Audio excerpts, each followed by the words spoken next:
Hi glitchers! In this video, we're going to show you how to migrate your glitch tokens from ERC to GRC native network using the Mainnet bridge. Just a quick heads up before we get started. Please note that this migration is a one-way process. Once you've moved your glitch tokens to the native coin, you won't be able to bring them back for now. So, make sure you're aware of that before proceeding. Now let's dive into step-by-step guide. In this video, I will show you how to migrate from Ethereum network. If you are holding your glitch on the Binance Smart Chain network, you need to first bridge them to ERC-20 using our glitch bridge, which link is on the description box.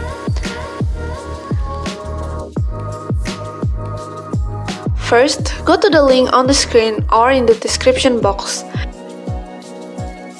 And then make sure you have the MetaMask wallet installed and access to the account with your ERC-20 glitch tokens. If you haven't already, download and set up the latest version of the glitch browser extension wallet that is now available on the Chrome store.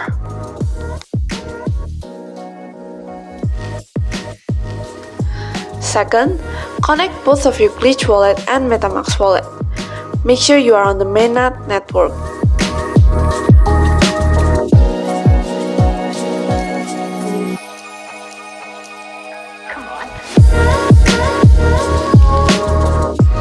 Third, you will immediately see your glitch balance on the bridge. Enter the amount you want to migrate and then approve the transaction and then wait for the confirmation.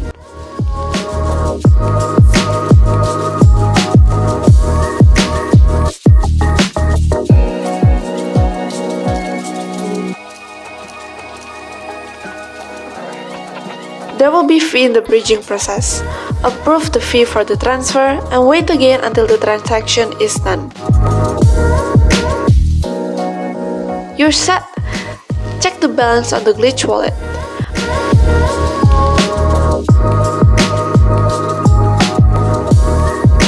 Remember to prioritize security during the migration process.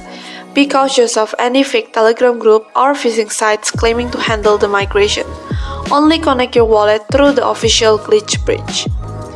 If your glitch tokens are on the Binance Smart Chain network, again, you will need to first bridge them to ERC-20 using the glitch bridge, and then after that, follow the steps as before. If you have your glitch tokens on a centralized exchange, such as KuCoin or Indodax, you don't need to do anything but wait until the next announcement. That's it, video on how to migrate using the Mainnet bridge. If you have any questions or need any further assistance, feel free to drop a comment below.